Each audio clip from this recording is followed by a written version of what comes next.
morning, everybody. Happy Easter. Atram Jwalati Jyotirahamasmi, Jyotir Jwalati Brahma Hamasmi, Yo Hamasmi Brahma Hamasmi, Ahamasmi Brahma Hamasmi, Ahameva Hamam Juhomi Swaha. The supreme light within me shines. I am that supreme light, the essence of all that exists.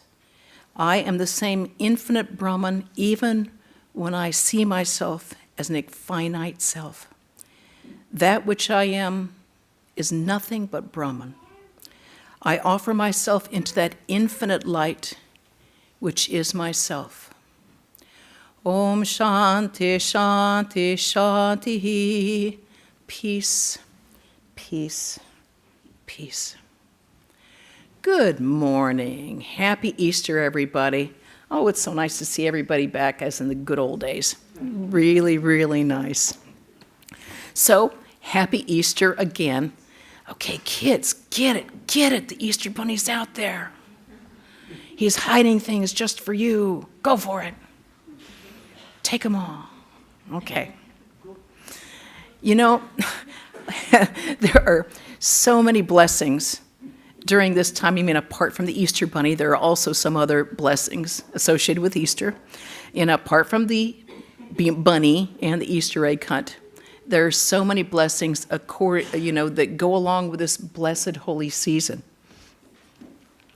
Now, today is a good occasion, not only for the Easter Bunny, but to also think about the spiritual message of Easter and the spiritual blessings that come along with this holy season of Easter. You know, it's as relevant, those blessings are as relevant now as they were 2,000 plus years ago. And they apply to our lives just as much today, perhaps even more than they did over 2,000 years ago, which was the original Easter morning. You know, somehow in popular culture, we've forgotten the original meaning of Easter, and it's all become about the Easter Bunny. Not that we don't love the Easter Bunny. We do love the Easter Bunny. We think he's great. We all love him. In fact, when I told Swami Atmavidyananda in Hollywood the topic for my talk today, he said, "Are you going to talk about the rising of the Easter Bunny?" And I said, probably not. Let me think about it. And then it reminded me of a true story. Our beloved Swami, who passed away 9 years ago, Swami Prabhupada up in San Francisco. And probably 20, 30 years earlier than that, he had just arrived in this country from South India, came from a very orthodox vegetarian family, blah, blah, blah, blah, blah. He's a very quiet man. And he had just been through Thanksgiving and Christmas, and now was the time for Easter. And so all the monks and nuns, all American, were explaining to him all the different ideas about what these various holidays mean. And so they were telling him about Easter and the Easter egg hunt and the Easter egg bunny. And he said, "Do you eat the bunny?" And they went, "No, we don't eat the Easter bunnies." But you eat the turkey. I was like, well, that's different. So this is the deeper meaning behind the Easter Bunny. Every time I think about it, I think, do you eat the bunny? It's like in that very quiet, placid voice. Oh, God. But when I think of Easter, I think of light. I think of light itself. St. John, Jesus' disciple John, said, God is light. So when Matthew saw the risen Christ, he said, his face shone like lightning. Now, we can imagine what that extraordinary radiance must have been. But that radiance is just a pale reflection of that inner light, that inner divine light, which is what I was chanting at the beginning, that supreme light which is myself. And it isn't just limited to Jesus or any incarnation of God. That light is within our own hearts. And that's why we come here in a place like today, because that inner light within us is sort of being obscured by all the things we get involved in, all the things we get associated with, all the things that keep us away from knowing who we are. But the whole goal of our life is to know and discover for ourselves that powerful, deep radiance of the divine within ourselves, to manifest it in ourselves and to see it in every other being that we encounter. So Christ was the light that transcended darkness. He was the light which transcended death. He was the light that transcended mortality itself. He went beyond mortality. And what we need to remember for us is that light is available to us at all times, because that's who we are. The supreme light within me shines. I am that supreme light. You know, Father Bruno Barnhart, he passed away a few years ago, a wonderful monk at the new Camaldoli Monastery up in Big Sur. If Highway 1 ever opens up again, and you can get to Big Sur, and you actually go up Highway 1 and not get knocked off a cliff, stop at that monastery, the new Camaldoli Monastery. It's right at the mouth of Big Sur. It is awesome. It's the most gorgeous monastery with really wonderful monks who are the real deal. They are absolutely the real deal, real Christian mystics. So, Father Bruno Barnhart said that the knowledge of Jesus is a unitive knowledge, that is, the knowledge of oneness. And he said, it is the luminosity, the light of Jesus, the luminosity of my true and eternal being, which is it's a Christian way of expressing the supreme light within me shines. I am that light. And that is the real meaning of Easter. That's why we come together at Easter, to remind ourselves of that truth, because we tend to pull away from it because we get involved in so much other stuff. But that is the truth. That light within me shines. I am that supreme light. The real meaning of Easter gives a lot more joy, more profound joy and longer lasting than the fun of the Easter Bunny. We all love the Easter Bunny, but we have to find something that will last longer in our lives. Something that will give us sustenance, something that will give us peace, something that will give us strength. When sometimes we can't find it by ourselves, we have to remember, no, I'm not going to get knocked down by that. I will not be taken away by that. I have to remember my true nature, that supreme light of divinity that Jesus exemplified, as did all the incarnations of God. The divine light shines in our hearts, and it's not limited to incarnations of God. It's not just limited to saints and sages or holy people or people who go off somewhere. It's us. It's who all of us really are. And all of us will eventually find and discover and be sustained by that real light. If we make it a point to find it, we will. If we think, one of these days, it's going to take longer. And that's fine, except that we suffer more.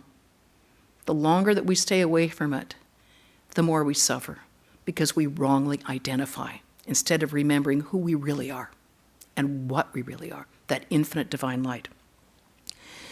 You know, many people since Christ died have died. Many people, thousands, billions have died. And some died very terrible deaths. A number of them died giving their lives willingly to others. A number of them during the time of Christ were crucified. We don't know who they are. But Christ, he lives, and his message lives, and it hasn't diminished. It has only grown over the past 2,000 years. Why? Why is he so different? Because he spoke the truth, and people recognized it. He not only spoke it, he was it. He was the truth. I am the way, the truth, and the life. That truth, when we meet someone who speaks real truth, it stuns us. We go, yes, I'm hearing the truth. None of these incarnations of God spoke in very difficult terms. They all spoke very simply, very to the heart. Swami Prabhavananda used to say, Religion is really simple. God is simple. If you are simple, you will realize God. None of this is complicated stuff. You don't need to agree. It's living and speaking the truth. Jesus lives on because his was a life of complete self-abnegation. There was no ego left in the man. And what was left was only a thin casing over pure divinity. Absolute pure divinity. And that radiance and that truth changed the world. During the time of his suffering on the cross, he didn't once complain. He didn't object. He didn't defend himself. No. I kept thinking of this African-American spiritual that they crucified my Lord, and he didn't say a mumbling word. They crucified my Lord, and he didn't say a mumbling word. Not a word. Not a word. He didn't say a mumbling word. Nothing. A man completely innocent, didn't try to defend himself. What did he say before? Thy will be done. In his prayer to God the Father, he said, not my will, but your will. That is what he said. So that when he went on the cross, the ego was completely eviscerated, completely gone. And that's why he was able to be the risen Christ, the Messiah, no longer just Jesus of Nazareth, the risen Christ. And we can be there too if we're willing to do the work, to do that kind of self-abnegation and to erase that ego, as Jesus was able to do through the power of his own prayer and his power of his own purity. He never said a word against his oppressors. Instead, he forgave them. Never asked for revenge, never asked for anything. Instead, he prayed for the person next to him, and he prayed for his oppressors.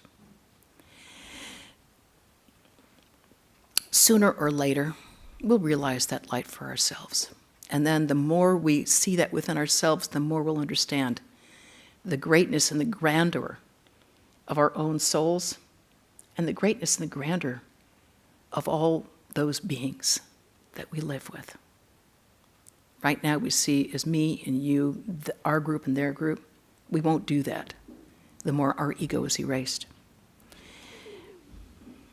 The great blessing of Easter is that Jesus, who is an incarnation of God, made it real and living to us.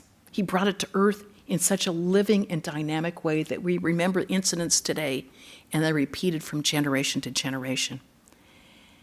It's still living as much as it was then. In fact, it's gotten more.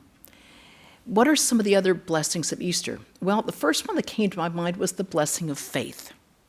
The faith that has sustained so many billions of people over the years. And Jesus speaks about it a lot. He told Martha, I am the resurrection and the life, and who believes in me, though they die, yet shall they live. And whoever believes and lives in me shall not die. And he said to her, do you believe this? Faith is important. And faith, we get it. Faith isn't always easy for us. Sometimes faith is a really tough thing to call because we don't want to be credulous. We don't want to be gullible. We don't want to be stupid. We don't want to be taken advantage of by charlatans or by people who were just deluded. We shouldn't be. We shouldn't be. We don't want to leave, when we go into a temple or a church or a synagogue or a mosque, we don't ever leave our brains at the door. We take them with us. We have to be able to use our intellect. We have to be able to use the reason and the good common sense that we normally should have. What faith means is that realizing, I don't know it all. I really don't know it all. Especially when it comes to spiritual life, I do not understand everything. We have to realize that we don't have all the answers and that we're not as smart as we think we are. That's a tough one. And Jesus tells us about the necessity of faith just as Sri Ramakrishna did. Sri Ramakrishna said, one who has faith has all, and one who lacks faith lacks all. Okay, well, that seems kind of tough. Why do you say that? Because without faith, we are stuck. If I want to cross a street and I don't have faith that that truck isn't going to stop, I'm never going to cross that street. If I don't have faith that a surgeon actually knows how to use his scalpel, I'm not going to have that surgery I need. Just for basic human interaction, we need to have faith and realize that, maybe my surgeon knows better than me. Maybe that truck driver's a nice guy and he's not going to just make me a pancake, make me roadkill. Otherwise, we will be so limited by ourselves if we don't allow ourselves to take the next step. You know how a caterpillar, when it goes from leaf to leaf, it's got to go one into the other. We have to do that in our regular life. We need to do that in our spiritual life too. That's what spiritual life is. Without faith, we won't be able to go very far. And the guru is kind of like a spiritual doctor. His scalpel kind of like is at our ego, and we may not like it because the ego is so comfortable and we're so used to it, and it's our protection against everybody else, right? It's a protection against the world. But the ego is a poison, and the mantra is the medicine to take that poison out of our system. The reason we want it out of our system, it makes us unhappy. The ego gives us the greatest grief we have. It makes everybody else unhappy too, because they're always rubbing against it. We need to sit, stay down. Down dog on the ego. If we don't have faith to believe we can realize God, we'll never even try. We'll just be couch potatoes, binge watching, I don't know, what do people binge watch? The Wire, Laverne and Shirley, or, movies or something or other. Or we'll do what I used to do, which is, go to art openings, go to music and things like that. And then all of a sudden you're running along the surface of life going, how come I'm not happy like I want to be? How come I don't have a deeper life? And that's when, if we want to do something about it, we got to do something about it. We can't just think about it. We have to do something. We have to do some sort of personal action. Take advantage of the spiritual treasures that we have and make it a point to incorporate them into our own lives. Or else we're not going to be happy. Very simple. We're just not going to be very happy.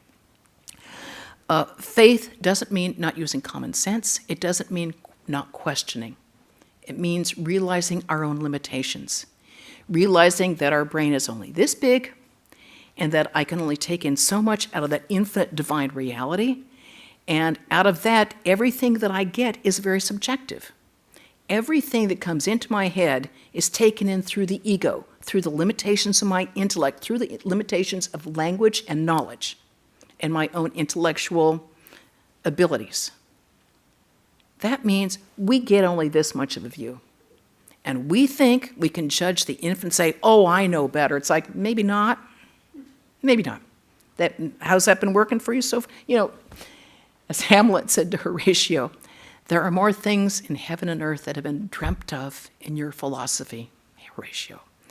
And in Elizabethan times, philosophy meant science.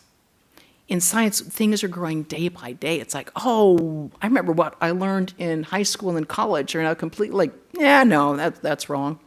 Now it's this. It's like, same thing with diets, right? It's like, don't eat fat, eat fat. Don't touch coconut, touch coconut.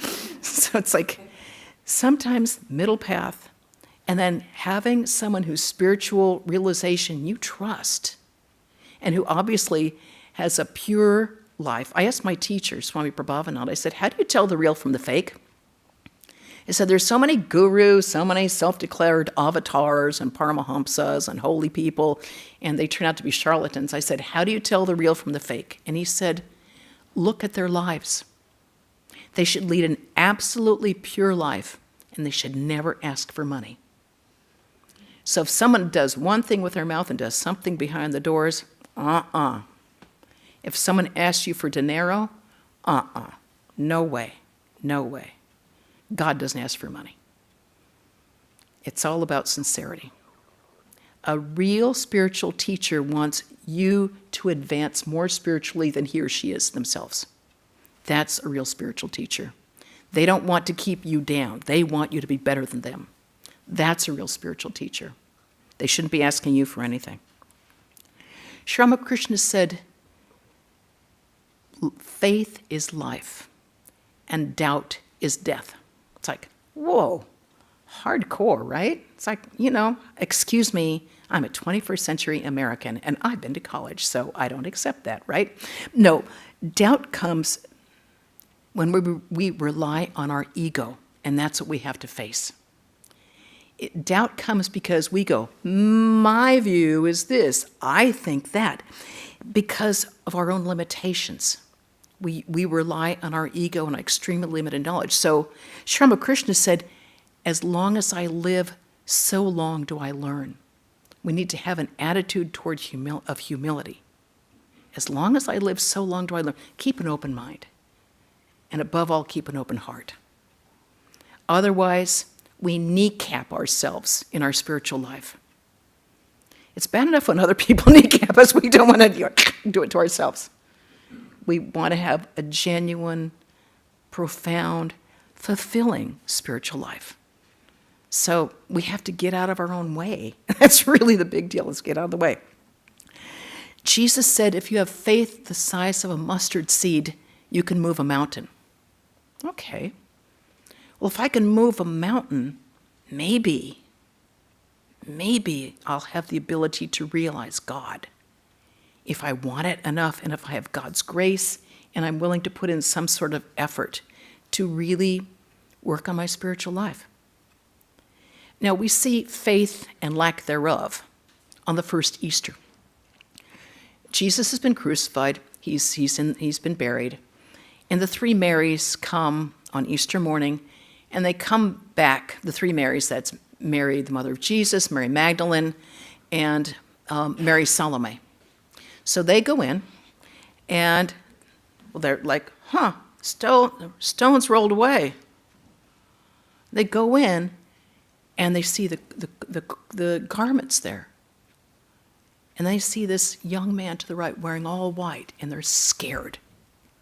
Of course, if you're a follower of Jesus, it's not a good time for you now. It's really not a good time. You're going to be persecuted.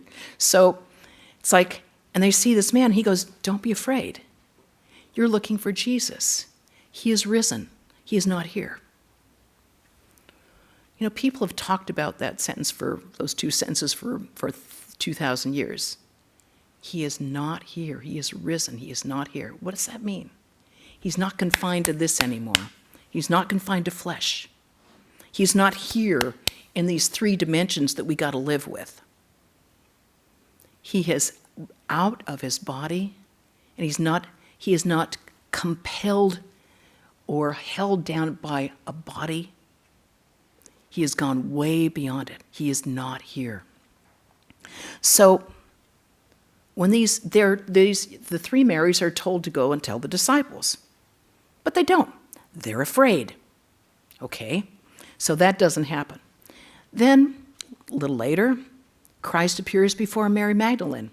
She thinks he's the gardener. Okay, I get it, right? You've seen him crucified. You're not expecting. And then he goes, Mary.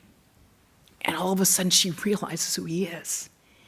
And she falls down. She wants to touch him. She calls him Rabboni, beloved master. And she wants to and he said, no, my time is not, I have not ascended yet. So, no, you're not going to find what you want to find here. It's like, I'm no longer confined to a body. Then, after that, so she runs and she tells the disciples. Well, they're all going, oh, no, I don't think so. No. Well, she's a woman, what do you expect? So then, all women go, yeah. So then Peter, who's got a lot to make up for at that point, so Peter comes running back to the grave, sees the stones pulled away, he sees the garments there and goes, No one else does anything. So then, finally, and he tells he had already told the disciples before, I will see you in Galilee. And the angel says that, tell them he will be in Galilee. Nothing happens. So he joins them for supper. They don't recognize him. It isn't until he breaks bread, and all of a sudden they go, oh, this looks like Good Friday. It's like, I think I've seen this before, and they recognize him. Now our friend, the doubting Thomas, says, I will not believe until I see with my own eyes the holes in his hand, until I touch the place in his abdomen where the sword has pierced. So it's like, okay. Now, before we pile on anybody, for then Jesus kind of chides them for their hard, unbelieving hearts. Now, you'd think he'd be really happy to see them, right? And he does. He loves them more intensely than anybody can ever know, as he loves us more intensely than we can ever know. He loves them so much, but he knows that what they're going to have to face. He knows that they're going to put the seeds all around the world to spread the message of Jesus Christ. And so he needs them to get up, to learn how to live and to learn how to be in the Spirit of Christ. So he chides them for that, and especially when he said, this is going to happen. But he loves them so much. Now, before we pile on poor old doubting Thomas, let's remember that we're all there. We're all there. Come on. It isn't just him, it's all of us. We're all like that because the ego gets in the way. We think, I know better. That doesn't make sense to me. No way. We think smarter is better. We think we know more. We think faster is better. But we're wrong. The right thing is a clean, pure heart and simplicity. The Incarnation spoke so simply. And they spoke with love, and they didn't judge. They didn't judge. Which leads us to another blessing, the blessing of love. Because if there's one thing we get about Easter, it's all about that incredible, tremendous, selfless love. Easter is really about the extraordinary power of selfless love. Love without distinctions, love without limits, love without bartering. Jesus told his disciples before his crucifixion, this is my command, love one another as I have loved you. And he said, greater love has no person than to lay down their life for their friends. Greater love. So he said, after he said, as the Father has loved me, so do I love you. And he said, abide in my love. What does that mean? It doesn't mean like getting all cozy. Jesus loves me, this I know, because the Bible tells me so. That's really, Jesus does love us, but that's not really the point of abiding, because he's talking about abiding in his love. Well, what is his love? His love is absolutely selfless. It's absolutely pure. It is without requirements or demands. That's how he's asking us to love. It isn't just, Jesus isn't loving just his disciples or his special friends. Jesus is loving the people who loved him and who hated him. He's loving the people who killed him. And he's asking us to do the same. That's a tough statement there. Abide in my love. Not just the people I like, the people who agree with me and see the world according to my point of view, or who votes in a certain way. It's all beings. All people. St. Paul has this gorgeous letter to the Corinthians. There's a couple of lines in there that have been repeated for the past 2,000 years in every poem and motet and composition. Ubi caritas et amor, Deus ibi es. Wherever there is love, there God is. And now, obviously, that is not selfish love. That is not, you belong to me, baby. It isn't, I need you, or you complete me. Oh, God, that's so nauseating. Isn't it? It's like, every time I see a movie and I just want to throw up like that. It's just like, oh, it's so weak. You know, we're all the infinite divine Brahman within our hearts. Nobody completes us. We are full and complete, top to bottom, inside out, backwards, forwards for eternity. If we think somebody else is going to make us happy, we're in deep trouble. Ain't going to happen, baby. It's like happiness dwells within our hearts and nowhere else. Nowhere else. So, obviously, Jesus isn't talking about selfish love. The love Jesus talked about is completely unattached. Completely unattached. Sri Ramakrishna often spoke about Maya and Daya. Maya is attachment, and Daya is compassion. It's loving all equally. Friend or foe, my pal or not my pal, agree with me or not, loving all equally. No bargaining chips in this love. It isn't like, I love you, but then you change, so I don't love you anymore. I'll find someone who suits me on whatever website you go to. But he gave his life, Jesus, not just for his disciples, but for his enemies, for people he didn't know, for people long in the future. He gave his life for them, and he's asking us to love that way as well. Like every incarnation, Jesus didn't judge according to social conventions or what people said who you should like. That's why prostitutes were welcome. That's why money changers were welcome, just as with Sri Ramakrishna, because they can see into our hearts, not what comes out of our lips. We can say things with our lips that have nothing to do with the malice in our hearts or the judgment in our hearts. They don't judge. They see directly in us. And with their grace, they can purify whatever crookedness is in there. They can straighten that out through their love and their grace. Another Easter blessing is getting us to thinking about mortality and immortality. No one really likes thinking about mortality. You tell people they're going to die, it's like, 100% chance we're all going to die. No, not yet, not tomorrow, not in 100,000 years, because I've got so much to do. Yeah, well. But Easter is the celebration of our real nature, which is immortal. It's the celebration of overcoming death. Easter celebrates the fact that we're not limited by our body. We're not limited by our mind. Our body is mortal and it's matter. Our mind is matter too. It's very subtle, but it is matter. We're not either of those. We're a free, pure, eternal spirit.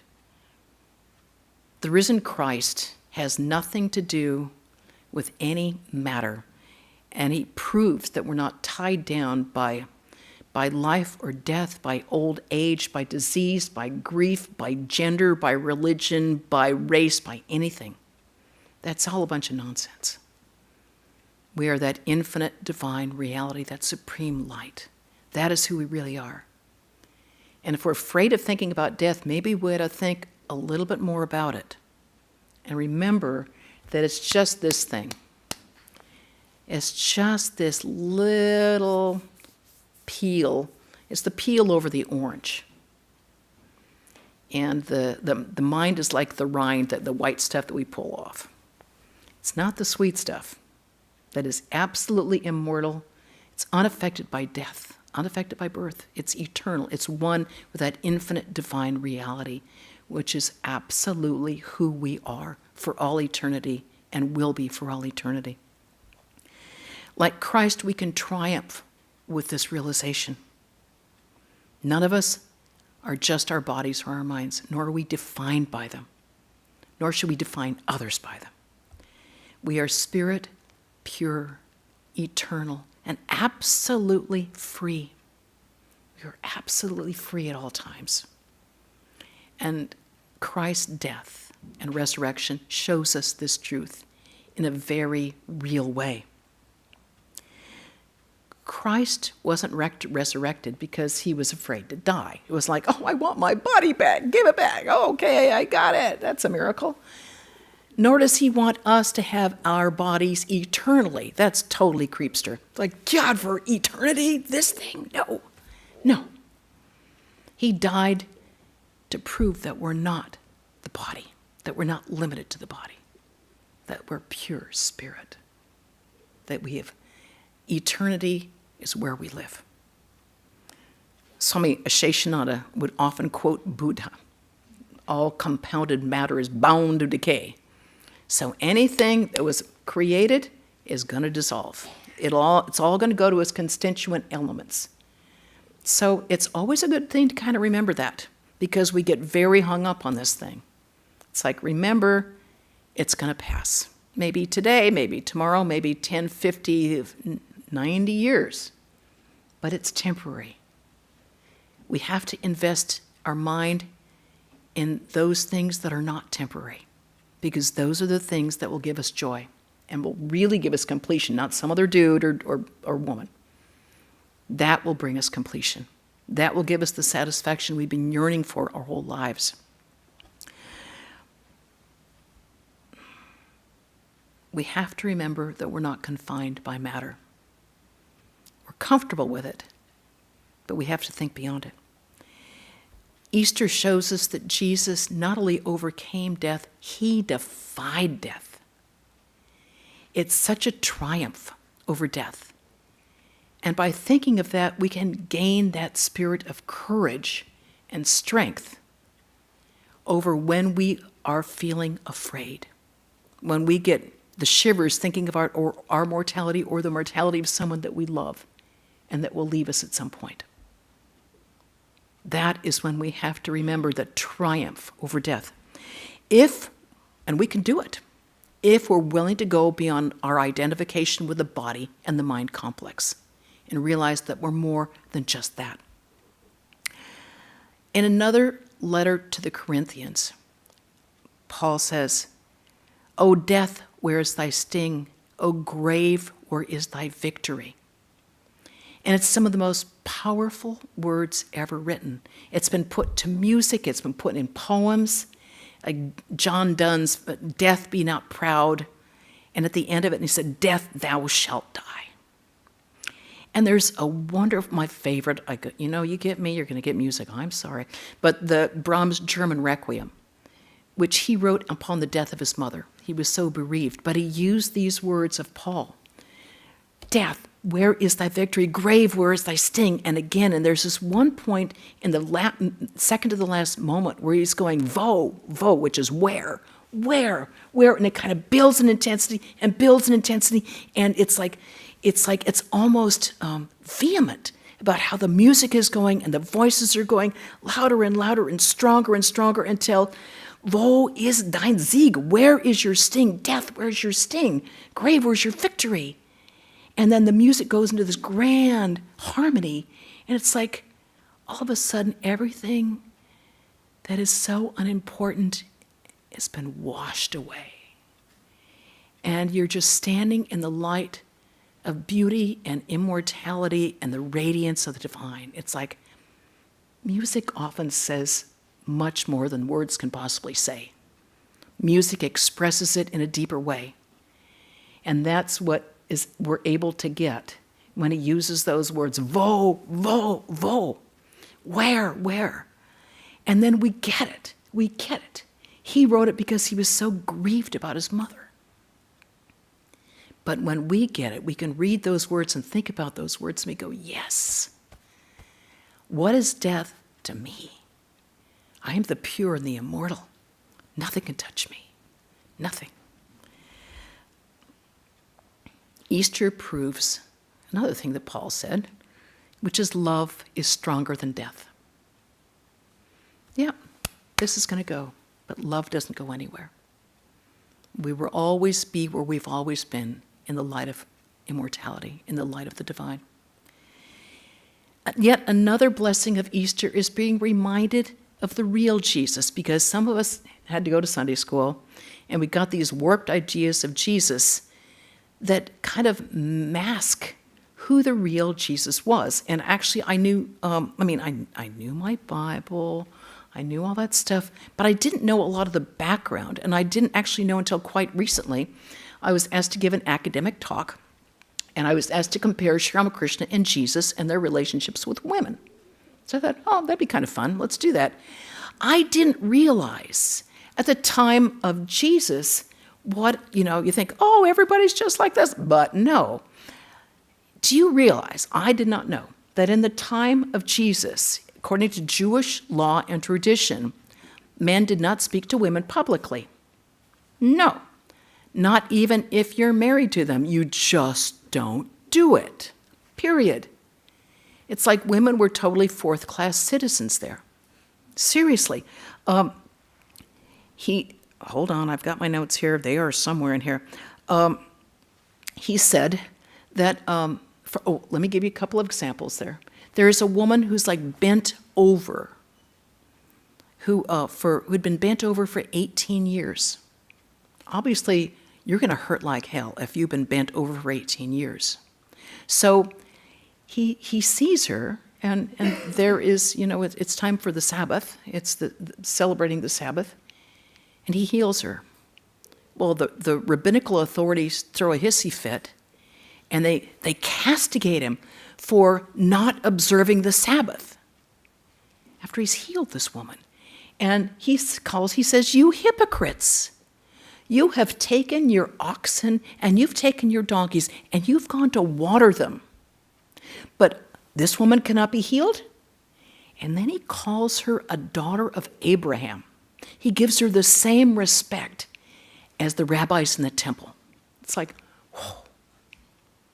For a woman? Whoa. And then there's the time that he's surrounded by this big crowd of people. And we're told that there's a woman there who has been hemorrhaging blood for 12 years. It's like, how are you alive, woman? How are you alive? Well, she goes up, and in this huge crowd, she goes down and she touches his garment. But he feels his power leaving him. And so he says, who has touched me? Well, this woman is terrified. She's terrified because if you're hemorrhaging blood, you cannot touch anybody or anything. You are basically an outcast because whatever you touch, you pollute. And they will have to go through a ritual cleansing. So she goes up and touches him, and she knows that this is something she should not do, but she also believes very strongly that she will be healed by this holiness emanating from this man. So she touches him, and she said she does, and she falls at his feet trembling. And he says, daughter. Such a tender name, daughter. He said, your faith has healed you. Not me. Your faith has healed you. You can imagine how well that went down with rabbinical authorities. But he was constantly doing that. Obviously, you're not supposed to speak with her, let alone have her. It was all a bad scene. Of course, we all remember about with the woman who had been caught in adultery. Yeah, one who was without sin. Let them cast the first stone. Of course, no one could do that. So we see this enormous heart, and apart from that, what do we learn from the real Jesus? That God comes first. Love the Lord thy God with all thy heart, with all thy soul, and with all thy strength. And the second is like unto it. Love your neighbor as yourself. Okay, so the first is to love God. That's hard, because we always put ourselves first, right? Love God. Well, let me see, how many Sundays this week? Maybe I can do that but no. I really want to watch the game? Oh, you know what? I got to do laundry. We get it. You don't have to go to a temple, church, synagogue, blah, blah, blah, to love God. You can do the laundry thinking you're doing it for the Lord. You can watch a game to entertain God. Everything that we do can be deified. You don't have to go someplace special to love God. It helps when you go into a nice atmosphere. Maybe that atmosphere is at the ocean. Maybe it's in a forest. Maybe it's here. Maybe it's a great synagogue or a church. Maybe it's in the quiet of your house when everybody's left. But to love God is the first priority. And the second is like unto it. Love your neighbor as yourself. Well, as ourselves. Okay, so that doesn't mean, okay, I've got everything I want. I've got something saved so that if the economy gets worse, I'll be all right. And I'll keep the crumbs from my table because I wasn't going to eat those anyway. It also doesn't mean giving your neighbor a casserole when they moved into the neighborhood and maybe they'll be all right. They won't play their music too loud. Swami Vivekananda said, love your neighbor as yourself because your neighbor is yourself. Holy Mother said, no one is a stranger, my child. The whole world is your own. It means this whole world is our neighbor. How do we love our neighbor as ourselves? That's why Jesus put God first. Because unless we recognize divinity in our hearts, we don't have a snowball's chance of being able to recognize it in anybody else. We have to work on our spiritual life before we can even try. I mean, it's good to try, but we'll start doing our usual my camp, your camp thing. My friend, not my friend thing. We have to go beyond that. We have to go beyond that.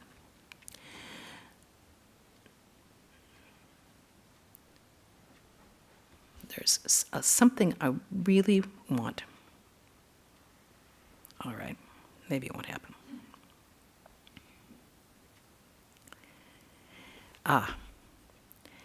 Jesus' breadth of vision. It's so amazing. He said, whatever you do to the least of my brothers and sisters, that you do to me. That's tough. That's tough. That same divinity lies in the hearts of all. Just as my neighbor as myself, the least of my brethren. The least of my brethren. It reminds me of these famous words of Swami Vivekananda, who said, may I be born again and again and suffer thousands of miseries, so that I may worship the only God I believe in, the only God that exists, the sum total of all souls, and above all, my God the wicked, my God the miserable, and my God the poor, of every races, of every species, is the special object of my worship. That breadth of vision, that incredible love without distinction, that is what we're called upon to do. Tough, tough. But it's what we're called to do. So if we can make a resolution to even remember that, to try, to remember that shining supreme light within our hearts lives in the hearts of others. Of every species, of all races, of all beings. The miserable, the poor, the afflicted. The beloved Mary Magdalene was cleansed of 7 demons by Jesus. I've often thought about that. It's like, I bet you anything. She had real mental illness. The people with mental illness, the people that are homeless, we tend to avoid because they scare us. We don't know how to do it. How do we react? The least of my brethren. No matter how they act, no matter how they react in our hearts, we have to have that openness of heart. God comes to earth in every age to uplift humanity for the sake of humanity. Sri Krishna says in the Bhagavad Gita, when goodness grows weak, when evil increases, I make myself a body. In every age I come back to deliver the holy, to destroy the sin of the sinner, and to establish righteousness. Sri Ramakrishna said, the eternal God comes up and like a wave rises up. One wave he rises up as Krishna, in another wave he rises up as Jesus Christ. Now today we celebrate all the blessings of Easter, which includes the Easter bunny and the egg hunt. But we also have to celebrate that divine, supreme light that lives within our own hearts. And that is the greatest blessing of Easter. Thank you. Happy Easter.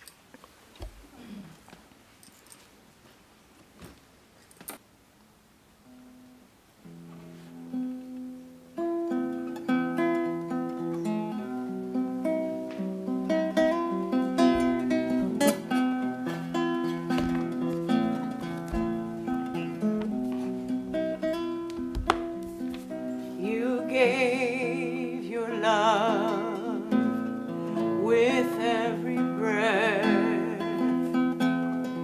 You gave your life and faced your death that we might live with joy and grace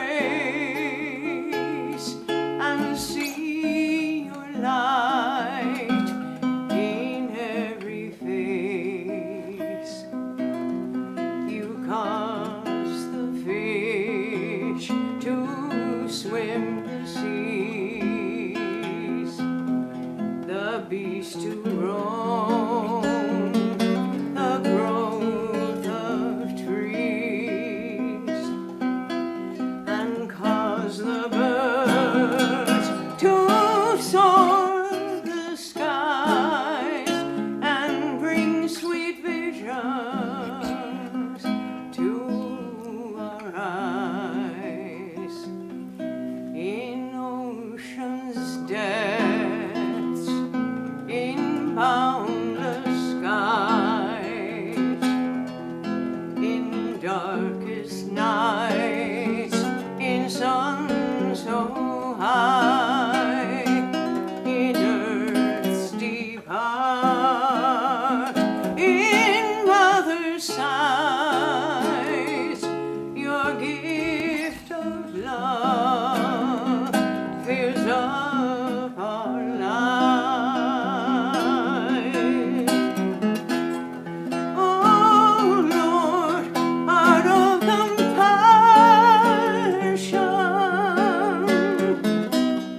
dear Lord, heart of peace,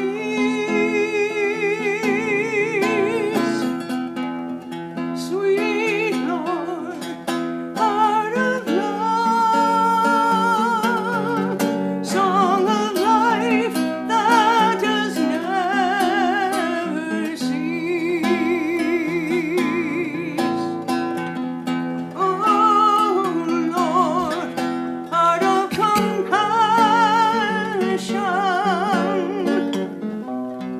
dear Lord, heart of peace,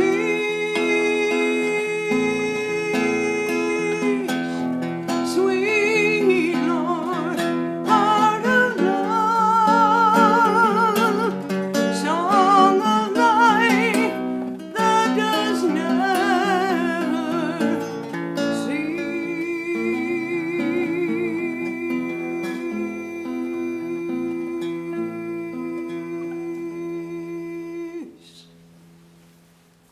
That was gorgeous. Thank you, Jayanti. So, I've got some announcements, and then we'll conclude with a chant. Next Sunday, Swami Sumanasananda will speak of Holy Mother in the Eyes of Swami Vivekananda, Part 2. Wednesday, we'll have a reading of How a Shepherd Boy Became a Saint. That's here at 5 p.m. Next Saturday, there'll be a reading of a Gospel of Sri Ramakrishna, again at 5 p.m. And I encourage you, as the book buyer of the bookstore, who has way too many books and she's had to cull the bookshelves, please go over to our book sale in front of the bookstore, because I don't want to pack them up again, okay? They're really cheap right now, okay? And there's some great books in there, okay? Okay, and I'll conclude with a chant. If you know the chant, please join it with me. Om Purnamadav Purnamidam Purnat Purnamudachyate Purnasya Purnamataya Purnameva Vashishyate. Om Shanti Shanti Shanti. Filled with Brahman are the things we see, filled with Brahman are the things we see not. From out of Brahman flows all that is. From Brahman flows all, yet Brahman remains the same. Om, peace, peace, peace be unto us all, and happy Easter.